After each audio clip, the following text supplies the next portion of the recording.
Magandang araw po mga ka-Know the Faith Catholic Series, Father. Good day. Magandang araw po mga ka-KTF. Yan. Ako, Father, we're very excited right now to discuss something with you this particular episode. Pero Father, congratulations sa dun sa feature mo dun sa ABS-CBN. Dami natutunan. To God be the glory. Yeah, and sabi ko nga, I really do pray na marami pong makapanood nung feature ni Father Raven about, I think yung title is Possessed, di ba? Yeah. Hosted by, of course, our none other than John Arcilla. No? And yung pong YouTube link niyan, ilalagay po namin sa comment section ng video na to. No? So para mapanood po natin lahat yan. No?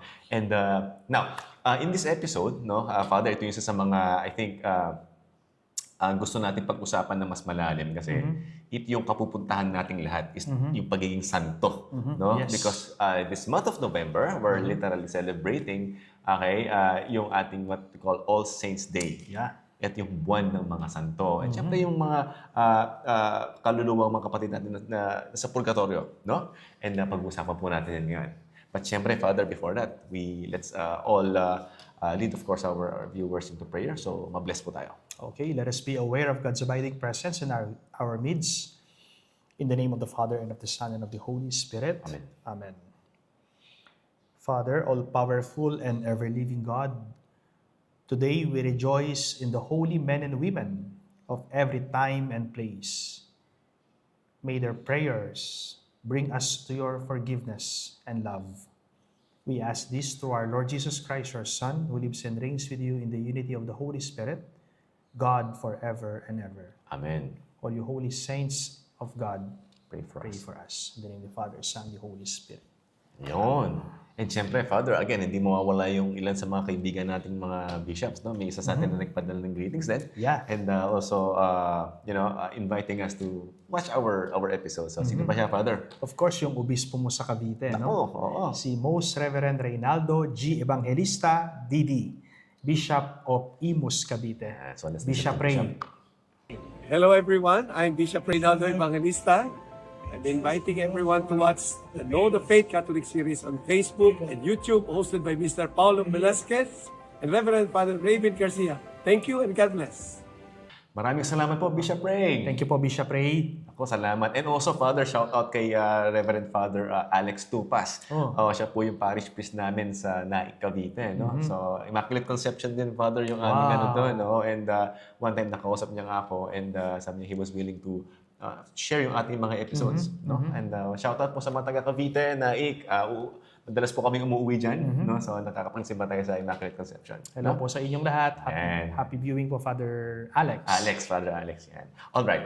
So, again, Father, ito yung parang, hindi ko sabihin natin part 2 pero yung continuation ng episode natin last time, yung patay na nga ba ang patay? Yeah, yung last year, Oo, kasi, ito yung isa sa mga, sabihin natin, yung tinutulig sa akin. Parang, kinu-question sa ating mga Catholics na, bakit niya pa una? Bakit kayo nagdarasal sa mga patay? At ba't niyo na-recognize yung mga patay? At ba't niyo dinadalaw sa sementeryo? Ano ba yung significance niyan? And we will be talking about these things. And so that, kasi hindi lang naman November 1 at 2 yung pagbisita sa ating mga yumao. Binibisita rin po natin yan sa kahit kailan natin gusto.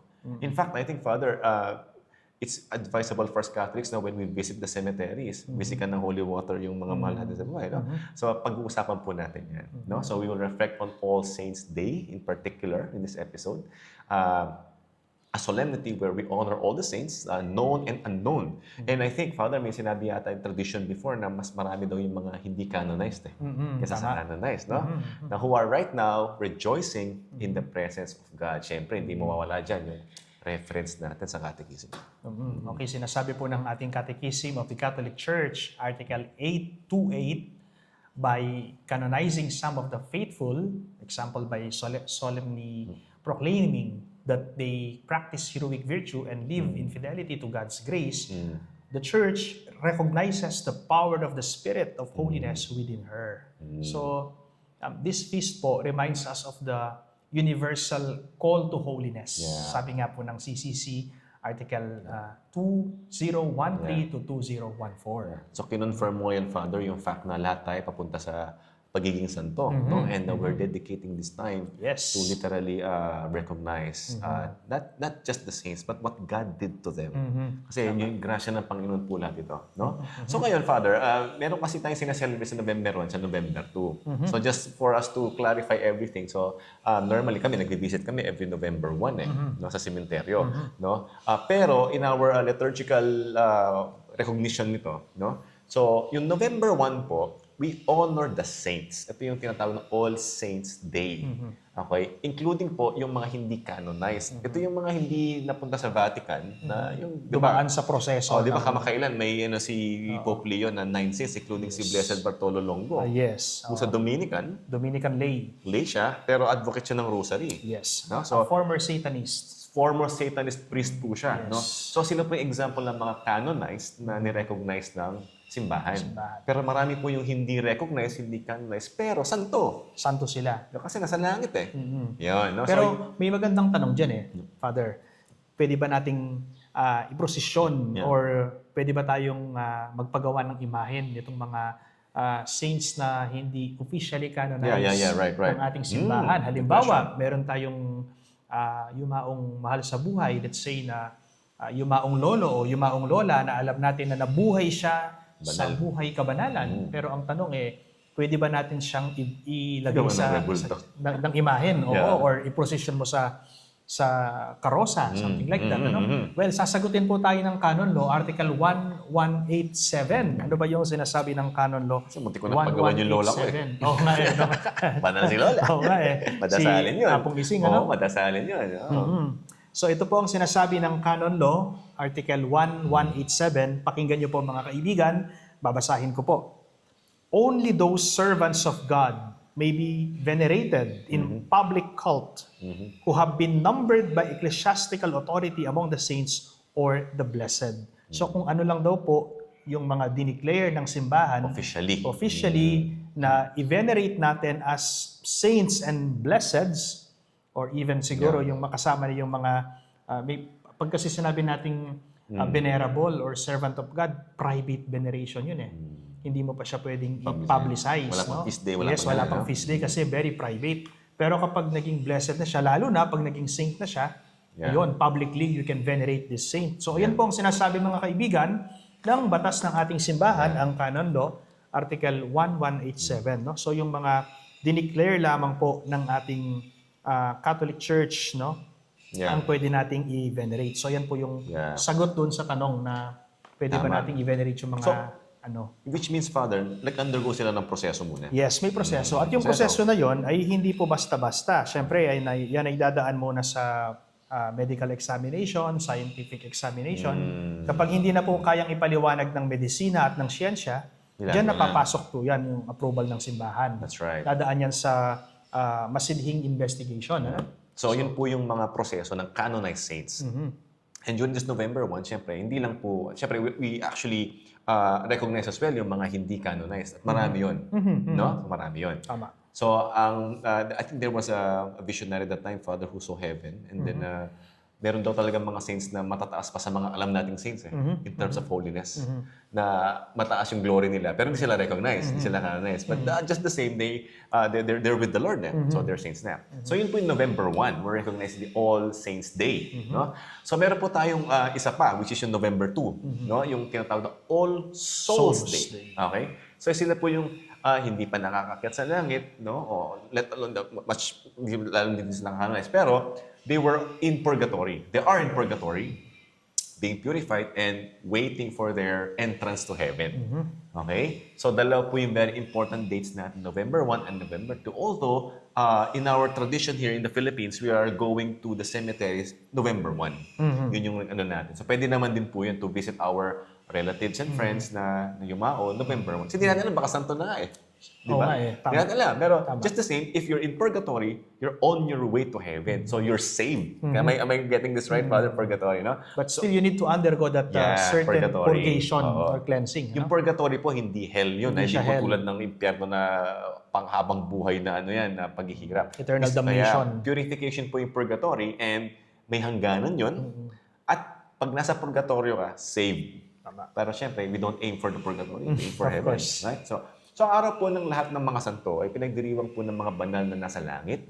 Kilala man o hindi. No? So, pinapaalala po nito na meron tayong tawag sa kabanalan, no? At pagkakaisa ng simbahan sa langit at lupa. So, yung tinatawag nilang Communion of Saints. No? Siyempre, meron tayong dyan, biblical foundation pagdating sa tinatawag na All Saints Day. Father, unahin muna natin yung scriptures nito. Okay, ano ba yung sinasabi ng letter to the Hebrews chapter 12 verse 1? Yan, sinasabi po rito, therefore, since we are surrounded by so great a cloud of witnesses from the Latin word martus. No? Yun yung nanggaling yung salitang English na martyrs. No? So, witnesses. Let us also lay aside every weight and sin which clings so closely, and let us run with perseverance the race that is set before us. Yan po yung sinasabi ng Hebrews chapter 12 verse 1. So, ang ibig sabihin po nito, the saints are the cloud of witnesses. Ang dami nun, Father. Oo. No, witnesses. Not passive spectators, but examples and intercessors encouraging us to remain faithful. Kasi that's the keyword, encouraging us to remain Encouraging faithful, us. Yes, tama. At meron din po sinasabi yung Book of Revelation, chapter 7, verse 9 to 10. Sabi niya, after this, I look and behold a great multitude from every nation, standing before the throne and before the Lamb, clothed in white robes and with palm branches in their hands. Mahamok na palaspas. And crying out, salvation belongs to our God. So, ang ibig sabihin po nito, this vision is the church triumphant in heaven, no? Showing us the destiny we are all called to share, eternal life with Christ. Yung vision ni St. John the Evangelist. Tama. Nung nasa Patmos siya, di ba? Oo, at yan ay nasa Book of Revelation. No? Tama. Ngayon, tignan naman po natin ano yung sinasabi ng mga fathers of the church. Tignan natin si Saint Cyprian of Carthage, no? Na sinabi niya, the crown of the righteous is prepared. Let us long for the assembly of the saints. At ang sabi naman po ni Saint Augustine of Hippo, doon sa kanyang book entitled The City of God, no? Book 23, sinasabi niya, the saints are proof of God's grace at work, giving us hope for our own salvation. And Saint Augustine calls the saints our future selves in Christ. Yun po yung tawag niya sa mga santo, our future selves in Christ, showing that their victory is also our hope. And we can find that from his book, The City of God, Article 23. Ang ganda ng 22, sorry. Napakaganda, Father, ng mga yung pagkakalintulan ni San Agustin, na yung mga santo, role model natin sila. But at the same time, syempre, it's what God did to them and for them. Right? So, madalas po nating marinig, mga kapatid, yung Communion of Saints sa ating credo. No? So, ano ba yung Communion of Saints? Actually, na first time ko din marinig yung explanation kay Emil. Remember nung si Brother Emil. Si Father Emil na. Father na siya pala. Yes, Tama. nauna pa siyang naging pari sa akin. Oo, siya po nagkaroling po sila kasama ni ngayon Reverend Father Kenneth Parsad. I met them. Sa mga kasama ko sa UST. Yeah, we were sharing stories. Sabi niya, alam mo, Communion of Saints tayo, sabi niya. Because, yes, they're not here with us anymore. They're with the Lord. I just like what Padre Pio mentioned, that I can do more in heaven, sabi niya. No? So, still helping Even us. Saint Dominic, sinabi niya yan. Sinabi niya rin. Do not weep at me, sabi niya, because I will be more a help for you in heaven. Sabi niya. So, even si Saint Therese din, sabi niya, no, I'll do more for you. So, in our catechism, no, 946 to 948, the Communion of Saints po is the church. Okay? So, itong expression po nito refers to the first, syempre, sa mga holy things or mga sancta. And above all, of course, the Holy Eucharist, which, by which the unity of believers is both represented and brought about. It also refers to the communion of holy persons, so sancti, syempre, in Christ.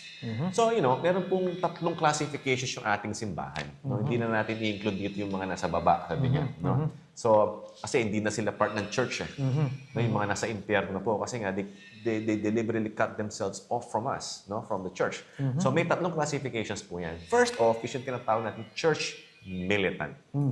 Ito po tayo. Kung nanonood ka sa episode na yan, kasama ka sa church militant. Kung humihinga ka pa. Okay? Ngayon po, yung dalawa, which yung number one, isa doon sa dalawa, tinatawag natin church suffering. Ito po yung mga namatay in the state of grace. No? Pero meron pang mga defects, meron pang mga kailangang i-purify na nasa purgatorio po. Suffering ang tawag dyan. Church suffering. Now, the last, which is what we celebrate now, is yung church triumphant. Okay? Ito po yung mga santo sa langit, interceding for us, praying for us. So, we are never alone, my friends, in our journey of faith. No? We belong to a vast family across time and eternity. No? So, nakasulat po yan. Sabi nga sa Book of Revelation na sabihin natin, hindi na natin kasama yung ating mga mahal sa buhay, nandyan sila. They were cloud of witnesses. They're cloud of witnesses doing something, interceding for us. And syempre, we're also praying for our brothers and sisters doon sa ating church suffering naman. Pinagdarasal natin sila. Yun. Now, why we honor, not worship the saints, no? Ulitin ko po, mga kaibigan, mga kapwa Katoliko, why we honor, no? Not worship the saints. Yan, malinaw po yan, ano? So, let's have a distinction between worship, which is latria, and veneration, which is dulya. And we will be, meron po tayo next episode after this one where we will discuss this fully. Father, yan ang next natin yan. Next discussion natin. Next version. Yeah. Abangan nyo po yan. Abangan nyo maganda po yun. siya. Pero for now, ito yung ating broad stroke. So, pag sinabi po nating latria, worship due to God alone. And we worship the Blessed Trinity, no? The Father, Son, and Holy Spirit. And when we say hyperdulya, it is a special honor reserved and exclusive only for the Blessed Virgin Mary as the Mother of God. When we say protodulya, it is veneration intended for Saint Joseph as the first saint, no? After the Blessed Virgin Mary. And when we say dulya, this is the veneration or honor to the saints as friends of God. No? So sinasabi po ng Catechism of the Catholic Church, Article 971, that Marian devotion and the veneration of the saints differs especially from the adoration which is given to the incarnate Word and to the Father and the Holy Spirit. So iba pala yun. Iba yun, ano? So iba po yung pagsamba na ginagawa natin sa Diyos. Which is sa Kanya lang dapat. Na nakaalay lamang po sa Kanya. right. At yung parangal na ginagawa natin sa mga santo. Ano? So Catholics do not worship saints or statues, no? Let me repeat, my dear friends, my dear viewers, we Catholics, we do not worship saints or statues or images. No? We honor them, we respect them as models of holiness, and we ask their prayers to intercede for us, just as we ask a friend on earth to pray for us. No? Alam mo, nung nilabas yung aking episode sa ABS-CBN, entitled Possess, nag-viral siya, lalo na ginawang reels yung part doon kay Saint Carlo Acutis, no? Oo, yung sabi Sinend mo sa akin yun, Father. Saint Carlos, Sinend ko sa messenger mo yun, di ba, yung reels na? Sabi dun sa reels, isang pari tinawag si Saint Carlo Acutis during exorcism. And well, para po sa mga Katolikong kapatid natin na nakakaintindi sa communion of saints, they appreciate that, no? That we, the militant church, we ask the triumphant church to pray for us, to intercede for us because they are with the Lord in heaven. No, katabi na sila ng Panginoon. But sad to say, some people, especially those anti-Catholics, they always accuse us that we worship the saints. Meron akong nakita sa mga comments doon. Of course, hindi ko papatulan, bro. Nonsense. So, nakita ko doon sa mga comments, ano ba yan, itong pari na ito, tinatawag yung kapwa-tao niya para palayasin ang demonyo. Sabi ganyan. Without them knowing that this saint, this human person na kasama natin, no, ay buhay siya, at ang pagkakaiba lang nasa tabi na siya ng Panginoon. That is why, kung hihingi tayo ng tulong sa Kanya, magiging mas mabilis. Dahil hindi pwedeng tanggihan ng Panginoon yung mga banal na nasa tabi niya. And, tama. Hindi niya pwedeng tanggihan. Halimbawa, ikaw, best friend kita. Very close kayo, Hindi na best friend. We treat each other as brothers. Kahit anong hingin mo sa akin or sabihin mo sa akin, ako rin ang hingin ko sa iyo. Kung kaya natin and we give to each other, why not? Because we help each other. Especially, Father, kung yung hinihingi mo is yung makabubuti. So we ask the saints because we are in communion with them. no, to help us, especially bro, during these exorcism sessions. Na tayong mga tao, kahit kaming mga pare, tao rin kami, hindi namin, in a literal sense, hindi namin makakayanan ito without, Of course. number one, of course, the help from God, no? With the Blessed Mother. Number syempre. 2, the help from the Blessed Mother. And number 3, yung tulong na galing sa mga santo. That is why we ask these saints to intercede for us, to help us to expel the demons Yeah. from this victim. Actually po, bago kami nag-start ni Father Raven sa aming episode na mga ganito, no, may personal prayer po kami and we specifically ask for St. Carlo Acutis. St. Carlo Acutis. Because St. Carlo Acutis is the patron saint of social media. And nakita ko nga, Father, meron po kaming statue ni St. Carlo Acutis dito. Kailangan palitan na natin yung Blessed Carlo doon pa. Oo nga pala. Gawin na nating St. Carlo Saint Carlo Acutis. na siya. Nakangiti po siya sa amin ngayon. Tama And we're very grateful for the intercessions of our saints in blessing us. Sabi nga ni Father, hindi tayo makakaiwas sa bashers, hindi tayo makakaiwas sa mga kontra sa ganito. Pero wala naman sila magagawa. It is what it is, no? Sabi nga po ni Brother Paulo sa akin, bro, wag mong basahin, nonsense yan. Sabi ko nga, hindi ko babasahin. It will affect my mental health. Basta alam mo na tama yung sinabi mo. And para sa mga Katoliko, naiintindihan nila yan. And by the way, we're just messengers. Yes. I mean, we didn't make these things up. We just shared this to those Catholics, especially na hindi pa talaga deeply na nalalaman ito. Tama. And we want to introduce you in this episode, siyempre sa mga santo natin. Call to them. And besides, some of us were named after saints. Yes. Di ba? So, sa banal na kasulatan po, ipinapakita ang mga santo bilang ulap ng mga saksi, yung tinatawag na cloud of witnesses nga kanina, na napakaraming tao po yun, nasa lahat ng bansa, from Revelation 7. Ito po yung simbahan sa langit na kasama ng ating Panginoon. Ayon po sa, siyempre, turo ng ating simbahan, mayroon pong communion of saints or pagkakaisa ng mga banal sa langit. So, yung mga kaluluwa po sa purgatorio, siyempre, dayo rin nandito sa lupa, tayo po ay nagbibigay galang or yung dulya na sinasabi mo, Father, sa kanila. Ngunit yung pagsamba po, yung latria, para lang po yan sa ating Holy Trinity. Father, Son, Holy Spirit. Kaya Father, narinig natin yung hyperdulya and yung protodulya. So ito rin po yung special practices natin or honor and veneration and respect that we give specifically to Saint Joseph and of course the Blessed Mother. Itatagal po natin sa susunod na episode. So abangan niyo po yan. Alright? So yan. So ngayon, tingnan naman po natin mga kaibigan yung history at significance ng All Saints Day. Bakit po natin ito ginugunita? Bakit po natin ito pinagdiriwang tuwing ikaunang araw ng Nobyembre or November 1? So let's try to look at the early church practice of honoring the martyrs. In the first centuries po, Christians celebrated the anniversaries of martyrs at their tombs, especially in Rome and in Asia Minor. And we call that catacombs, doon sa ilalim talaga ng lupa. Pumupunta sila doon. Lalo na sa Roma because Catholic is a forbidden religion. And yung mga katakumas po lang hindi mapuntahan ng mga Romano kasi takot yung mga yun sa mga multo eh. Yes. That's according to to Father Carlos Martins. Yes. Oo. So these gatherings po included the Holy Eucharist, Minisa sila.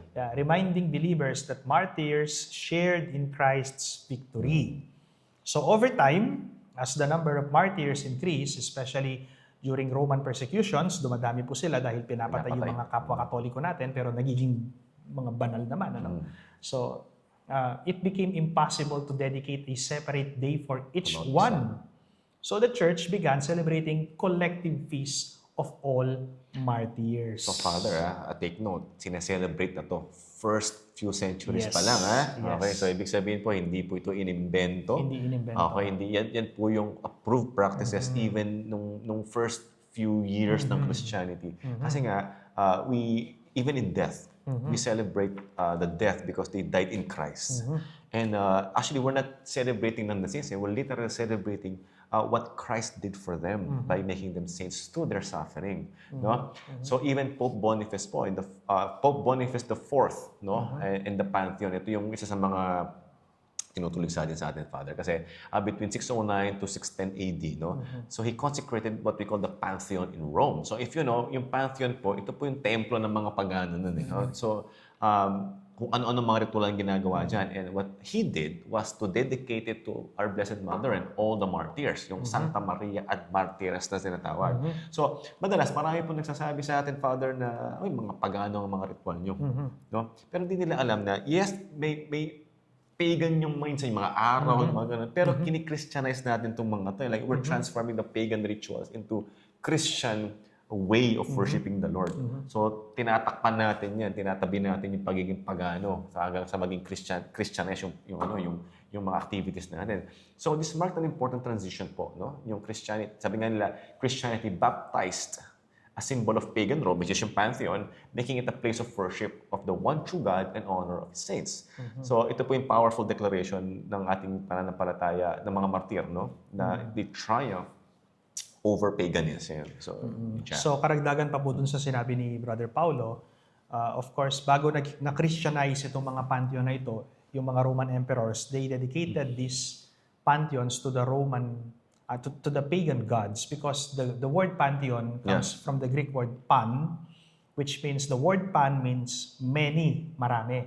And theon means, pantheistic. And the word theon is also a Greek word, which means gods. so many gods. So many gods. So they offered these pantheons to the many gods. Yeah. And later on, through the initiative of Pope Boniface the Fourth, no? So yung mga pantheon na to ay Christianize at ginawa, doon pinagsama-sama yung compilation ba? Yung mga santo natin sa langit. Ano? And of course, nagkaroon po ng development itong universal feast na ito. No? So it was Pope Gregory III around 731 to 741 dedicated a chapel in St. Peter's Basilica to All Saints, fixing the celebration on November 1. So sabi niya, So siya yun pala, November 1, si Pope Gregory III. Kaya sabi niya, para isahang celebration na lang, since marami yung mga naging martir sa Roma, marami yung mga sumunod sa Panginoon, marami yung mga naging banal at naging santo. So, instead na i-celebrate natin sila kung meron tayong 365 days sa isang taon, parang kukulangin yun. So, pagsama-samahin na lang natin, pagsabay-sabayin na lang natin at gawin nating isang araw yung pagdiriwang para sa kanila. And that is November 1. Pero may kanya-kanya pa rin mga feast days yung ating mga meron pa rin pong kanya-kanyang feast day yung mga santo natin. Pero kasi sa November 1, bro, yung binanggit natin kanina, all you holy men and women, saints of God, yung mga dumaan sa proseso ng canonization at beatification, and even yung mga hindi na dumaan sa proseso ng canonization, ay pinagsama-sama natin sila doon. Parang Grand Convention. Grand Convention. Pista nilang lahat. Got it. No? Now, so Pope Gregory IV, around 827 to 844, extended the feast to the entire universal church, giving us the title or the term All Saints Day we know today. Kaya nga sa salitang Espanyol, Todos los Santos. Kasi ang ibig sabihin ng salitang Todos los Santos sa Espanyol, ang para bang pinagsama-sama yung lahat ng mga santo. Todos los Santos, no? So, All Saints Day, no? Ang pagtitipon ng lahat ng mga banal. So, since then, November 1 has been the annual day when Catholics worldwide honor the countless saints. Hindi mabilang, no? Both canonized and unknown. Yung sinabi ko sa iyo kanina. So, first millennium pa lang pala to, Father, nung ginano ni Pope Gregory IV, right? Oo, tama. So, yun yung ibig sabihin po nun. So, ito, Father, tanong ko, kasi for some people, as tinanong ko rin ito kay Father Rene Tanwakyo noon, ever since then, we began going to church every November 1. And ngayon, recently, since nag-asawa ko, merong misa na kinokonduct yung diocese, so yung parokya namin sa Cavite, sa mismong sementeryo, sa mismong Catholic cemetery. So, can we talk about, Father, the All Saints Day as a holy day of obligation? Is it how is it? Ano yung distinction nito? Well, the church sets this day as a holy day of obligation in most countries, including the Philippines. Meaning, Catholics are obliged to attend the Holy Mass, just as on Sundays, to celebrate the victory of Christ in His saints. Kaya nga, itong darating na November 1 natin, no? Itong November 1 ngayong taon na to, araw siya ng Sabado, meron siyang sariling liturgy at Liturgy. gospel. Tama. Tapos kinabukasan, November Iba na 2, naman. hindi yung gospel for the ordinary day, Yeah. no? Kundi yung gospel ay intended for November 2, no? That's right. So the day reminds us that holiness is not optional. It's our universal calling. Sinasabi nga po ng Lumen Gentium, chapter 5. Yeah. Kaya nga ginagawang holiday po ito para makapagsimba po tayo at makapagdasal yung ating mga yung maong mahal sa buhay. Yun. So, Oceans Day po teaches us that sanctity is possible for everybody. And we're all called to be sanctified. Not just priests, hindi lang mga madre, martir, especially yung lay people. Kasi Father, kung walang mga lay people, walang madre. Walang priest, di ba? So all who live their faith heroically in daily life, we're being called to be like that. So sa simula po, tanging mga martir ang gumugunita ng parang ginugunita ng simbahan, mga martyrs lang, no? Ngunit nung 609, sabi nga po nun, si Papa Boniface, no? The fourth, nagtalaga po, yun, kung if we're gonna summarize that, yung pantheon po na kinonsecrate niya kay Mama Mary, at sa lahat ng mga martir. Pagdating naman kay Pope Gregory, Father, no? At Gregory IV, Pope Gregory IV, officially. So, pandaigdigan na pong kapistahan yung ating November 1. No? So, kaya ang All Saints Day po, hindi lang alaala sa mga kilalang santo, kundi pati rin sa mga banal na hindi kilala. No? At yung holiday of obligation po para sa ating mga Katoliko, which is a call for us to be like the saints. Kung meron kayong question, how to be you po, sila yung mga tanongin natin. Narinig natin ito, di ba? How to be you? No. How to be like the saints. Pag idol na idol mo yung tao, no? How to be you, po. diba? Okay. So, ito po, actually, ngayong November po, yan ang lagi niyong tanongin. No? Kumanap ka ng santo, tapos magdasal ka, how to be you. I think that's the best prayer, Yes, Father. I think. How to be you How po. to be you. And Teach me, man. Yeah, and that's the reason why we Catholics, we have these saints because they are exemplars. Yeah, When we say perfect, exemplars, they are models. That's right. Di ba kapag meron kang iniidolong isang tao o hinahanga na isang tao, gustong-gusto mong ginagaya yung kanyang pagkanta, gustong-gusto mong ginagaya yung kanyang pananamit, yung kanyang passion niya. pagsayaw, yung et cetera, no? Hindi naman masamang humanga sa ating mga tao, sa kapwa-tao natin. Pero what more, no? Sa mga santo. Hindi lang yun, Father. May mga poster ka pa. Oo nga may eh. memorabilia ka pa. Yun nga eh. Di ba? Dinidikit mo sa pader, may mga posters. Di ba? Parang, Oo. it's just the same. Parang yung idol ko, nag-meet pa lang kami kahapon eh. Di ba? Talaga? So, yan. Right? Oo. So, marami po kayong Niregaluhan ko siya ng rosary. Oo, di actually. ba? Marami kayong aabangan, di ba? So, ganun lang po siya, mga kaibigan. No? We're friends. In fact, they love us more. Yes. Because they're with the Lord. Yeah. Okay? So, all right. Let's have this deeper meditation now on the meaning of this occasion. No? What does it mean for today sa ating panahon? Yun. So ngayon po mga kaibigan, yung mga saints, katulad nga po ng sinabi ko kanina, they are our exemplars. Saints as models of holiness and intercessors. So they are our exemplars, models of holiness and intercessors, tagapamagitan. So the saints reminds us that holiness is possible in every time and place. Kaya sabi nga ni Brother Paulo kanina, how to be you po. Simpleng dasal lang. Yan ang sabihin natin sa isang santo, how to be you po. Kasi gusto kitang gayahin sa ginawa mong kabanalan. Gusto kitang gayahin sa ginawa mong kabutihan. Gusto ko pong maging katulad mo na pagdating ng panahon, makakatabi ko rin ng Panginoon sa langit. Yun, no? So, pagbigay po tayo ng mga halimbawa. Sino po itong mga how to be you po na ito? No? Yeah. So, example po si Saint Francis of Assisi. Ano ba yung stigmatist? Ano bang ginawa ni Saint Francis? Ano ba yung hinahangaan natin kay San Francisco ng Assisi? Yung kanyang simplicity and poverty, yung kanyang humility. Pag sinabi naman natin si Saint Teresa of Calcutta, yung kanyang service to the poor, Pag sinabi natin si Saint Therese of Lisieux, yung kanyang holiness in the little way. Pag sinabi natin si Saint Anthony of Padua at saka si Saint Thomas Aquinas, yung kanilang katalinuhan, yung the way they preach, the truth. So yan po, hinahangaan natin sila, pero hindi natin sila sinasamba. Paghanga lang, mga kaibigan.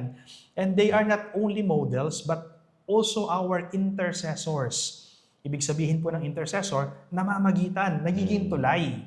They are praying for us before God. And tanong, Father, biblical po ba yan? Ba't nagdadasal kayo sa mga santo? Why do you ask the saints to intercede for you? Is it biblical? Yan ang tanong ng mga non-Catholics. And this is the answer, my dear friends. Revelation chapter 5, verse 8 says, the saints present our prayers like incense. So they present yes, our prayers like, like incense to the Lord. To the Lord. Okay.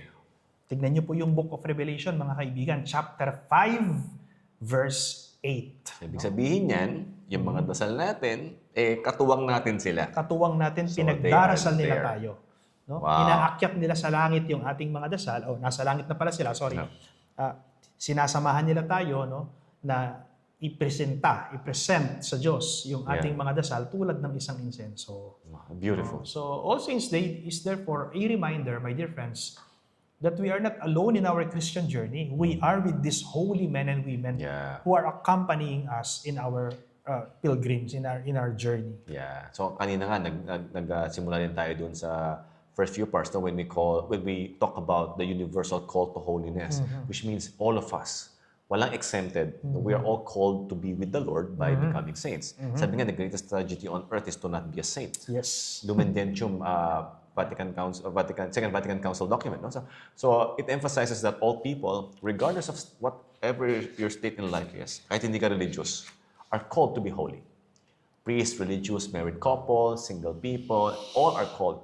No? Holiness does not mean perfection, kasi perfection is in heaven, or yung tinatawag na without faults, hindi po ganun eh. Even the righteous person falls 7 times, sabi nga nila, no? But living faithfully according to the will of God. Sometimes, Father, yung weakness, kahit hindi mo sadyain, you're gonna fall eh. Pero kasama yun sa journey mo eh, no? But the key there is for you to trust the Lord and do His will.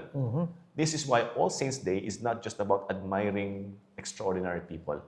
It's about our own vocation to become saints. So ito yung sinasabi po ni Father Raymond kanina, model sila eh. No, kung meron kang gagayahin, sila yun. Okay? So sila yung allowed tayo na tanungin and gayahin talaga sa kanilang virtues. Yeah. So, tulad po ng binasa ko kanina sa Canon Law, Article 1187, no, hindi lang po yung mga canonized saints yung kapiling ng Panginoon sa langit. Meron din po tayong mga tinatawag na hidden saints, no? Yung mga unrecognized or unknown. Pero, santo sila, kapiling sila ng Panginoon. And the feast includes not only for the canonized saints, but also for the hidden saints, ordinary people who quietly live heroic faith, known only to God. No? Hindi na nabunyag sa buong simbahan, hindi na nabunyag sa buong mundo. Diyos yung Kundi ang nakakita. Panginoon lang yung nakakita. Siguro sabihin natin, namatay siya ng simple. Nabuhay siya ng isang hermit, no? Sa bundok o sa disyerto na hindi na nalaman ng kung sino. No? Wala siyang iniwan na written documents or records. Pero alam ng Diyos. Alam ng Diyos. Na mas mataas pa yung sanctity niya sa mga canonized saints na iba, di ba? Tama. No? So, halimbawa po niyan, mga kaibigan, no? Ito lang po, halimbawa lang ito. Let's say a mother or a father who sacrificed for their family. A young person who resisted peer pressure to live according to the gospel. Wow, marami yan. Di ba? A person who forgave despite deep hurt. Yeah, we can relate to this, Father. Yes, of course. Yeah, we can Yeah, relate of to this. A course. lot of stuff going on. Tama. So, these lives may never be officially canonized. But in God's eyes, they are radiant with holiness. And this challenges us to see holiness in our daily life, my dear friends. No? So, napakaganda po ng ano na to, no?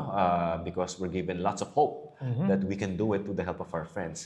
Father, ikaw, meron ka bang any, personal saying that you wanted to share with them? Ano yung naging impact sa'yo? Mga ganun na talagang pinapalo mo and you're aspiring to be?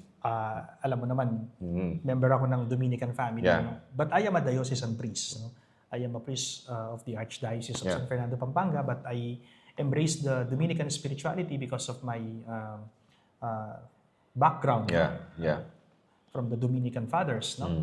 So, yung unang santo na talagang bata pa ako ay meron na akong malalim na debosyon sa kanya ay si Saint Anthony of Padua. San Antonio? San Antonio de Padua. Dahil bata pa ako, madalas ko nang nakikita sa altar ng lola ko, maging sa altar ng bahay namin, na may imahen si San Antonio de Padua. At nakakita ako isang araw ng prayer booklet na nasulat sa salitang Pampango or Kapampangan at binasa ko po ito, 9 days novena in honor of Saint Anthony. At sa pagbasa ko po nung kwento ni Saint Anthony, natutunan ko po dito, nalaman ko yung ginawa niyang kabanalan at yung maraming miracles na pinerform niya sa kanyang mga devotees, no? Sa mga deboto niya. So mula nung bata ako, hanggang ngayon na pari na ako, my personal patron saint is Saint Anthony of Padua. Ito siya. Nasa likod Ito po natin. siya. Yes St. po, no? Anthony. But of course, nung nag-aral ako sa UST, Central Seminary, no? Sabi ko nga po, na-in love ako sa Dominican spirituality. Doon ko nakilala si St. Thomas Aquinas. Actually, mas nauna ko pang nakilala si St. Martin de Porres kaysa kay St. Dominic de Guzman at kay St. Thomas Aquinas. Siya nagpakilala sa'yo. Yes, dahil nung bata ako, madalas ko rin nakikita sa altar namin yung imahen magkatabi, si St. Anthony of Padua at saka si San Martin de Porres. Pero nung pumasok ako sa seminaryo, nakilala ko si St. Dominic de Guzman, ang founder ng Order of Preachers. At na-attract ako dun sa kanyang way of life, no? At syempre, the angelic doctor of the church. Kung tatanungin mo ako ngayon, sino yung dalawang patron ko talaga na tinatawag ko lagi sa buhay ko, ay si St. Anthony of Padua, miracle worker, and hammer of heretics. At saka si St. Thomas Aquinas, the angelic doctor of the church. Gusto ko lang i-share ng mabilisan, no? Naalala ko nung isang exorcism session, yung isang kasamahan namin sa exorcism team, no, isang lay collaborator na meron siyang gift of charism, no? Hindi third eye, hindi po third eye, charism. Na nadidiscern niya yung mga spirits during exorcism session. Nung pagpasok ko raw doon sa chapel, ang sabi ng kaibigan natin na ito, no? Kaibigan mo rin siya. So ang sabi niya, Father, dalawa kayong pari na pumasok. Dalawa kayong pari na pumasok. Nakita niya actually. Kasi naka-alba ako eh. At yung kasunod mong pare, sabi niya ganyan, hindi maliwanag sa akin yung itsura, pero nakita ko, naka-Dominican habit siya. He's wearing a Dominican habit and he was with you during the entire session of exorcism. Ni-reveal lang niya sa akin yun after ng session. After the session. Tapos itong kaibigan natin na ito ay nagpunta dito sa Chapel. At nung pagkakita niya doon sa image ni St. Thomas Aquinas, ito po, Father, yung kasama mong pare na pumasok doon sa chapel. Alam mo, umiyak ako. Umiyak ako kasi sabi niya, grabe, binabantayan ka ni St. Thomas Aquinas all throughout ang buhay mo. Beautiful. That's thank you to St. Thomas Aquinas. I'm sure na because we're preaching this way, itong mga research po namin, Father Raymond, we also ask him to pray for all of our contents. Kasi sometimes intellectual to. And this is actually educating people. St. Thomas Aquinas, na Father? Naging madali yung process ng exorcism kahit mahirap yung kinalaban naming demon. It's because ang sabi sa akin itong kaibigan natin na ito, bro. Father, merong isang patron, merong isang santo na laging nakaantabay sa iyo and he is always with you, sabi niya. And this is the angelic doctor of the church, St. Thomas Aquinas. The patron saint of universities. Yes. And siguro, this didn't happen, Father, curious now, did it happen before you got to AUF? Or after AUF? Before I was assigned in AUF. Talaga? Yeah. Because we performed that exorcism session last March. Wala pang transferring. Before Holy Week. And then, sa malusak ka pa nun. Yes. At grabe yung session na yon dahil yung kinaharap namin nun, talagang higher general sa hell, no? And sabi nitong kaibigan natin, bro, sabi niya, nakita kitang pumasok sa pintuan ng chapel, dalawa kayong pare. Ikaw naka-alba ka, yung kasunod mo, yung katabi mo, naka-Dominican habit, sabi niya. Pagpunta niya rito, tinuro niya, ito yung kasama mo. Hindi ko napigilang maiyak. Beautiful. So the saints are with us po. Yes, no? They are with us. Yeah, they are with us. And even sa akin naman, Father, yung dalawa lang naman din ako Saint Joseph. Kasi I'm a husband and a father. No? And syempre si Saint Jose Maria Escriva. And the reason why I really love his teachings is because he's teaching holiness in ordinary life. Kasi may family life po tayo. No? Ang sabi ni Saint Jose Maria sa Charism is, sabi niya, you can be holy while sweeping the floor, while cleaning your room. You know, these are simple, small things. Parang nakapattern kay Saint Teresa of Lisieux, yung little way. So one time daw tinanong siya, ano yung mas mahirap, yung mas mahalaga, valuable, mas mahalagang trabaho? Trabaho ng janitor or trabaho ng presidente ng kumpanya? Tapos siyempre na daw nagsabi, presidente ng kumpanya. Well, naturally, ganun talaga. Pero ang sabi ni Saint Jose Maria, kung sino yung gumawa ng trabaho niya na may pagmamahal sa Diyos.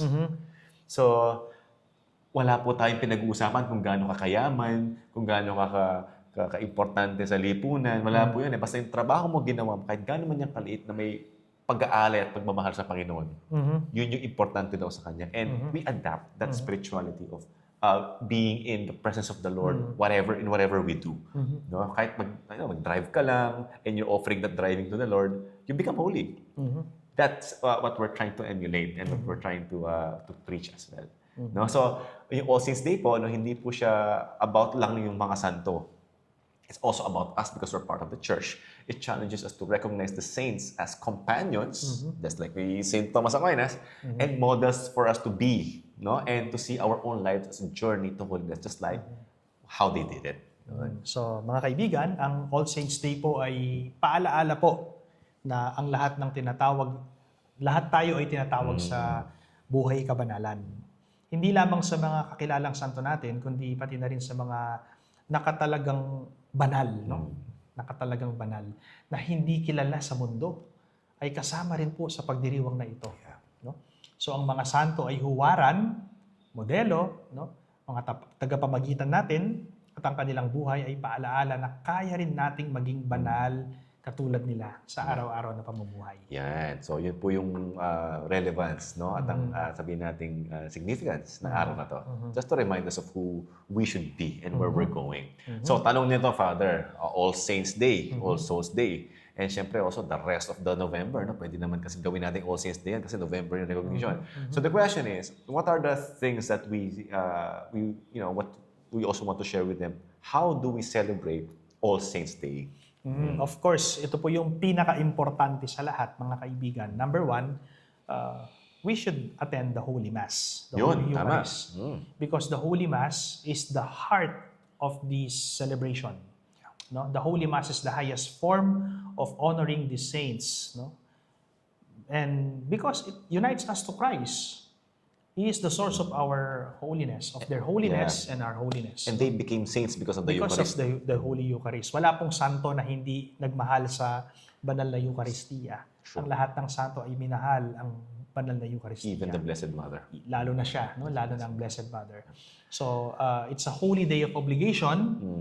So, in many countries, reminding us that honoring the saints is part of our Catholic faith, no? And at Mass, we join not only with the people in the church, but also with the heavenly liturgy. No? The saints and angels worshiping before God's throne. And we can find that from the book of Revelation, chapter 7. And number 2, we should pray with the saints. Kasama natin sila sa pananalangin. No?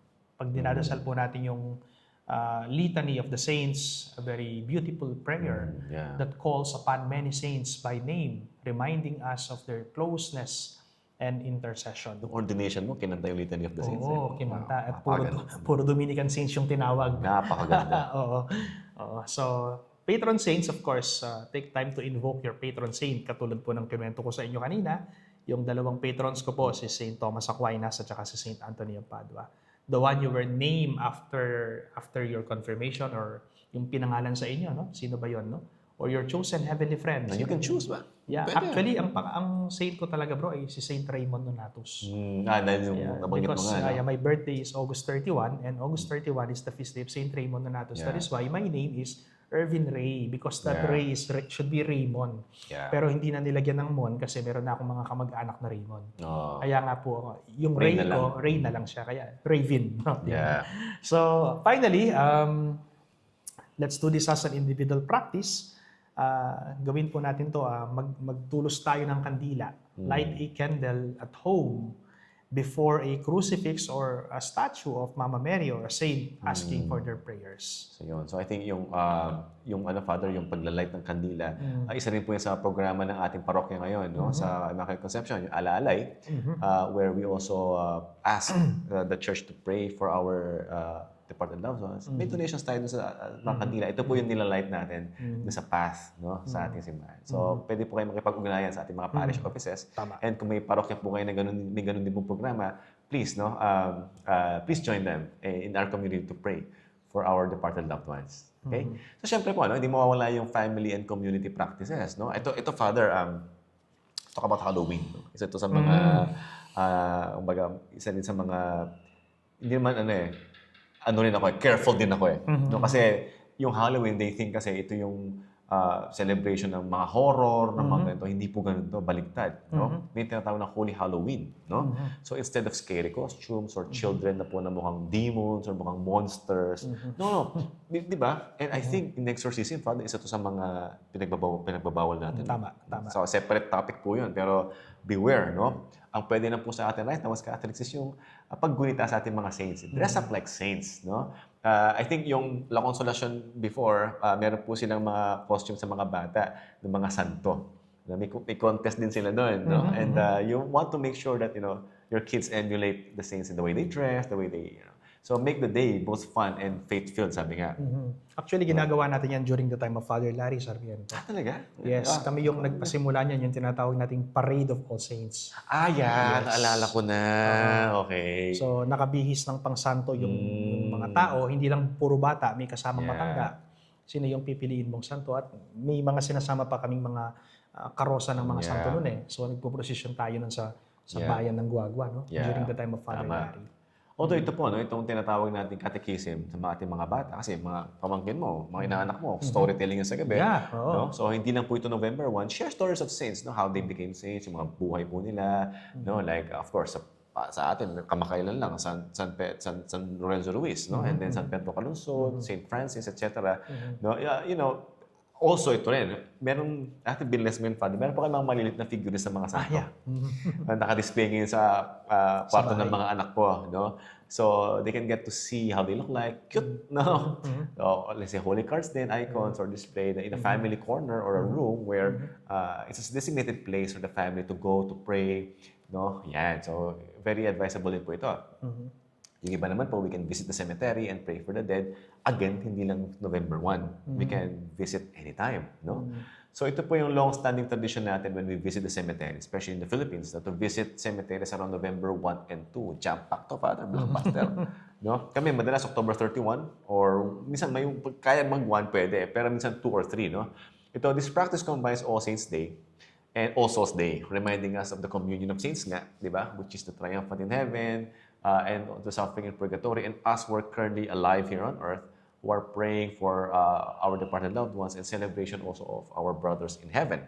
No? And although we also encourage people to go, especially kung may misa sa sementeryo, mag-attend po tayo ng misa diyan. No?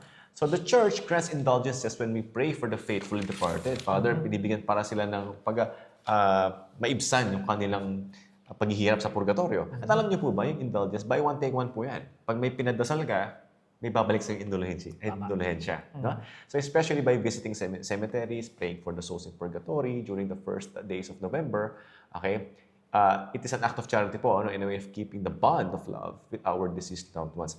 Unfortunately, Father, meron akong mga kilala na di naniniwala sa communion of saints, even not Catholics. Alam mo yung kanilang mga puntod, mapabayaan lang. Hindi nalilinis. And worse, nobody's praying for them. Kasi ang paniniwala nila, bro, ay kapag patay na yung tao, wala na yan. Patay na ang patay. Patay na ang patay. Para bang, sorry for the word, pero parang namatay yung aso o kaya yung pusa. Wala ka na dyan. Inilibing mo yung aso tsaka pusa, doon na lang siya. No? Hindi mo nadadalawin. Minsan pa nga yung mga alaga nating animals, dinadalaw natin sila. Di ba? Pero may mga ibang tao po na pag namatay na yung kanilang mga mahal sa buhay dahil paniniwala nila ay patay na ang patay, so they don't care anymore, no? Hindi nila, tulad ng sinabi ni Brother Paulo, hindi na nililinis yung puntod, hindi na dinadalaw, kasi yun yung kanilang paniniwala. Na-neglect na po yung mga kaluluwa. And so, I doubt kung meron silang kaluluwa na pinaniniwalaan. Hindi ko alam. Oo nga, no? May mga ganung heretic ideas din. Pero syempre po, no? As Catholics in our church, pinagdarasal po natin din sila. Kasama po yan sa mga dasal natin. Yun. And gusto kong dagdagan yung sinabi mo kanina, bro, yung about sa Halloween, ano? Mayroong binanggit kanina sa sa Halloween. Ano ba yung Halloween na yan? Yung pinagsusuot sila ng mga nakakatakot na costumes, no? Mga horror costumes ba? Well, my dear friends, to tell you, if you are going to look at the meaning of the word Halloween, the word Halloween comes from the Old English word, Hallows Evening. That's the Old English word, Hallows Evening. At syempre, pinaikli yung evening, ginawang in, E-E-N. Kaya nga, Halloween. Yeah. And if you are going to look at the meaning of the word Halloween, ano ba yung hallow? Sa kahulugan, ano ba yung ibig sabihin ng hallow? If we are going to look at the original or the old translation of the Lord's Prayer, the Our Father, Hallowed be di ba? Our Father who art in heaven, hallowed be thy name. So kung tatagalogin mo siya, parang ganito po siguro yung translation niya, mga kaibigan, sa Tagalog, Ama namin, sumasalangit ka, pabanalin ang ngalan mo. Pabanalin. At di ba sa atin ngayon, sambahin ang ngalan mo, di ba? Yeah. Pero sa English, hallowed be your name, no? O our Father who art in heaven, holy be your name. Holy, hallowed. Yeah. So pag sinabi nating Halloween, banal na gabi. At ang Halloween talaga ay ginagawa tuwing October 31 ng gabi. Yeah, Bisperas. Bisperas. November 1. Yun ang tinatawag pong Hallows Evening. Yeah. Let's try to translate it in Tagalog, my dear friends. No, Hallows Evening. Sa Tagalog, ang gabi ng mga banal. No? Again, Old English word, Hallow Evening, ginawang Halloween. Yeah. Pero kung titignan mo yung meaning niya, ang gabi ng mga banal. Pero ang malaking question mark sa isip ko, kung ito ay gabi ng mga banal, bakit ginagawa natin gabi ng lagim? Yun nga eh. At gabi ng katatakutan? Yun nga eh. Diba? Nagbibihis ng mga nakakatakot na costume. Diba? And well, Yun ang kinokontext na. yan ay sabi nila na adapt daw natin yan sa West, no? Na westernize tayo, kaya yan ang ginagawa nila. Pero of course, unti-unti naman may progress sa ating simbahan. Just recently lang, no, mga nakailang taon pa lang nakalipas na pre-promote natin tong Parade of All Saints. Yeah. At yung Parade of All Saints, ito po yung mas angkop Yeah. at mas tama na gawing parada Yeah. sa Halloween. No? Hindi yung nakakatakot, kundi yung mga nakakabanal. Yeah. Tsaka thankful din tayo sa social media, Father, kasi lumalabas na itong mga ganitong Yes. corrections Yes. no, sa ating practices. And again, thanks to San Carlo Acutis for guiding us to these things. And sana po, no, tama po si Father Raven dito. Banal po na gabi ito, celebration siya, at hindi siya dapat katatakot. Even yung mga interviews ko din sa embalming nun, Father, marami akong may mga tinurn down ako because their context is yun nga, horror. Tapos dinadamay pa yung funeral industry. Hindi naman po dapat katakutan yung mga patay. Ino-honor natin yan. So, yun yung transition na gusto natin mangyari. Yun. Tama. So, paalaala lang mga kaibigan, ha? Huwag nating bihisan ng mga horror costumes yung mga anak natin ngayong Halloween, no? Kundi ang ibihis natin sa kanila yung bihis pang santo. No? Kasi alam nyo, delikado ho yan eh. Prone yan sa demonic attack, influence kapag binihisan ninyo ng pang nakakatakot na costume ng mga anak ninyo.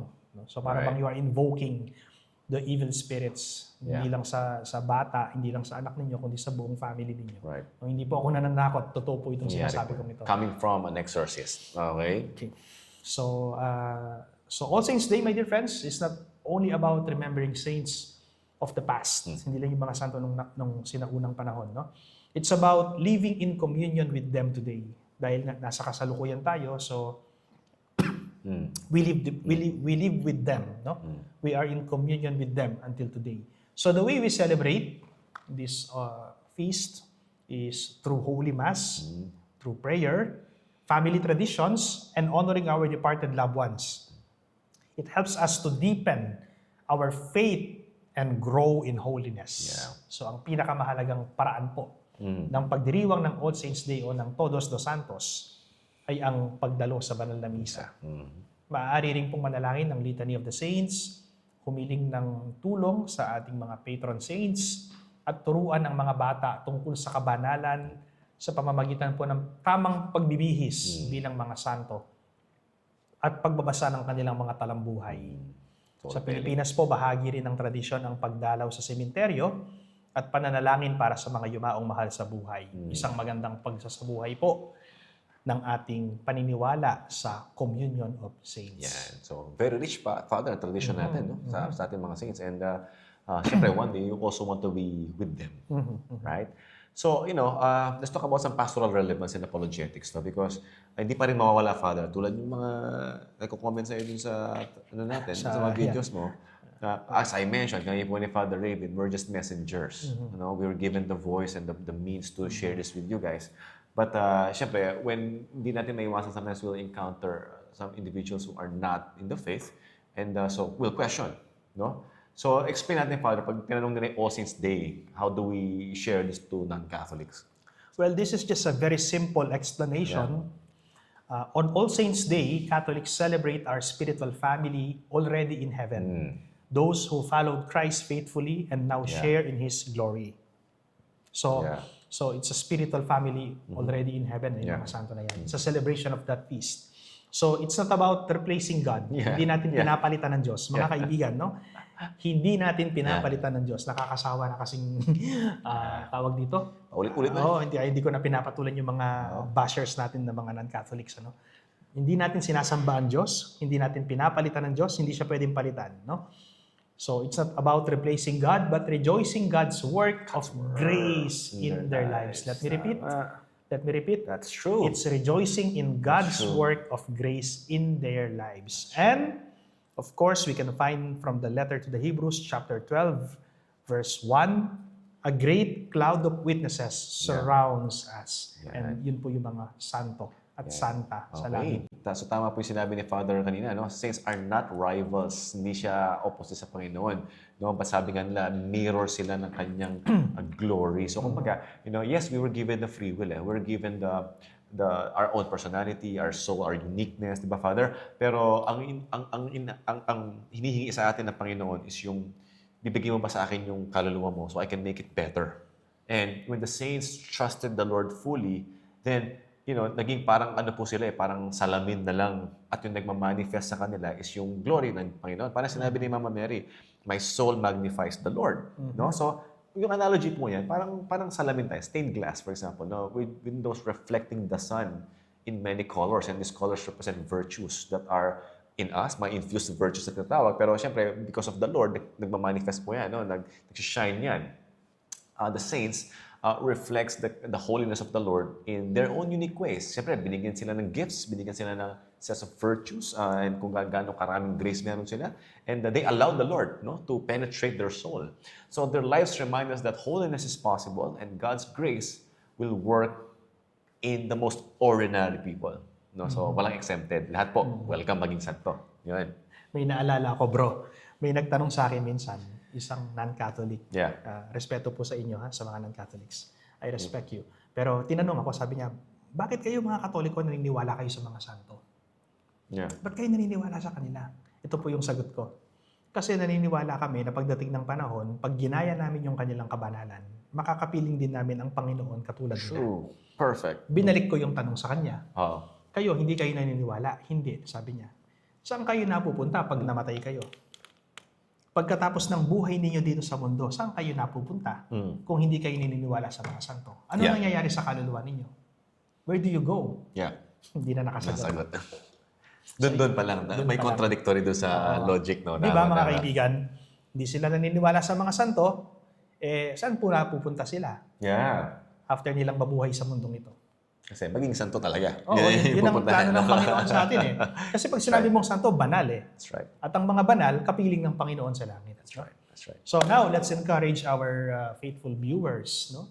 So my dear friends, invite listeners to discover. We invite you to discover your patron saint. No? Ano ba yung mga pangalan ninyo? Yung baptismal name ninyo.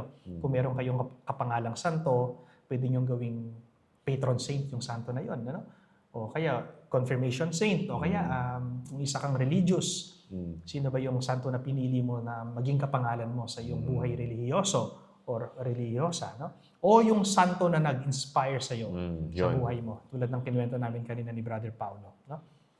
So you build a personal relationship with them. Read their writings, of course their biography, no? Pray for their intercession, ask their help, no? And imitate their virtues. Yun po yung pinaka-importante. Gayahin niyo po yung kanilang kabanalan. And of course, walking with the saints helps us walk more closely with Christ. So, ang ganda pong advice ng Father. Let me repeat. No, walking with the saints helps us walk more closely with Christ. Naalala ko tuloy, Father. Meron kasi mga batang pinangalan ng hindi santo. Like Lord Voldemort, mga ganun. Mga walang kinalaman sa saints. So, good news is that you can choose the saint. Okay? I don't know if you can change your name, but you can choose the saint that you want to dedicate your efforts to pray for you, to be with you, and para maging role model natin. Okay? Marami po yan. Libo-libo yan. No? So, we're very blessed to be supported by the church with this. So sa mga apologetics naman po, stress that honoring the saints po does not take away from Jesus. Baliktad, they lead us to Christ. No, instead, they magnify Him because the saints are living proof that God's grace transformed human lives. Kaya nga po pagka tumapat ka sa isang santo at nagtanong ka na, paano ka naging santo, matik parang nawawala yung tao eh. Ang nagmamanifest is yung anong ginawa ng Panginoon sa kanya. No? So that in itself is a prayer when you ask the saint, paano ka naging saint? Like for example, we have here with us si Saint John the Baptist, obvious naman ito. And Saint Carlo Acutis na lang, hey, how did you become saint? And then you will recognize yung kanilang buhay at palang ginawa ng Panginoon sa kanya.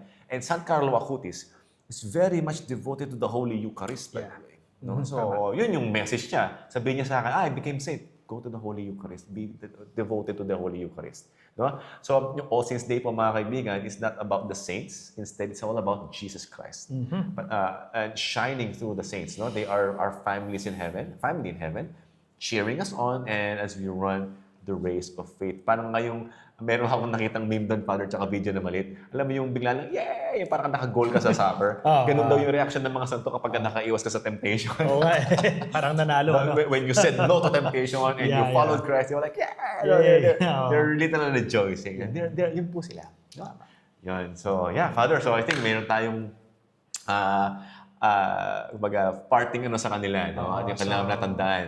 Let's have a recap, no? Yung mga key points natin na natutunan natin sa topic na ito, no? So, of course, from the sacred scriptures, mga kaibigan, from the letter to the Hebrews, chapter 12, verse 1, a great cloud of witnesses. Huwag niyo pong kalimutan yun, ha? A great cloud of witnesses. Yan po yung mga santos sa langit, yung mga martyrs, no? And from the book of Revelation, chapter 7, the multitude in heaven. So, hindi lang po yung mga anghel yan, kasama yung mga santo dyan. And of course, the sacred tradition from honoring early martyrs to the universal feast established by the Catholic Church. And of course, ano ba yung relevance nito ngayon? No? Its relevance today.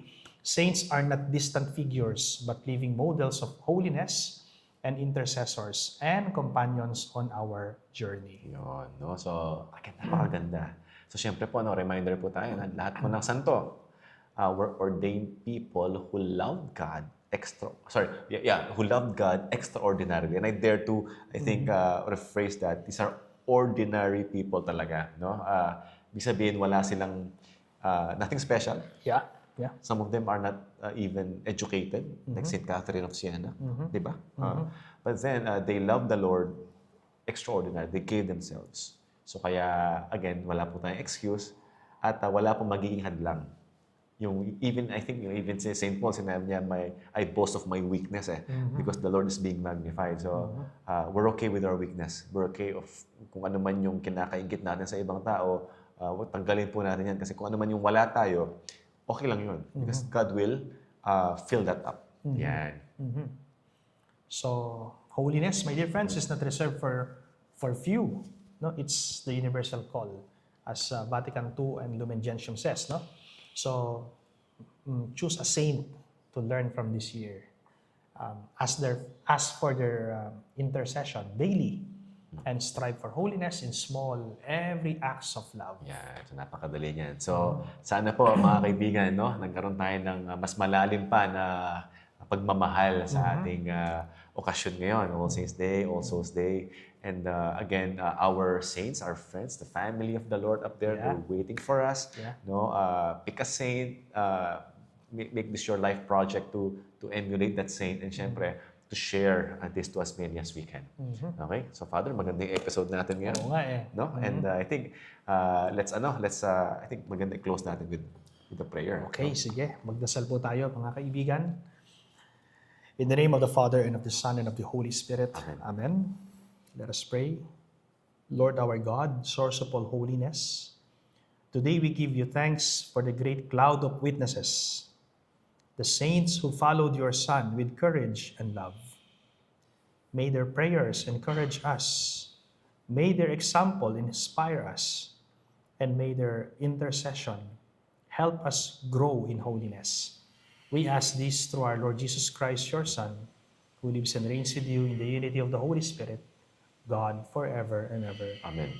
All you holy men and women, saints of God, Pray for us the Lord be with you. and with your spirit. And may the Almighty God bless you, the Father, the Son, and the Holy Spirit. Amen.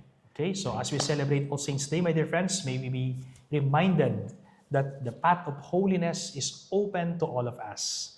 The saints were once where we are now. Yeah.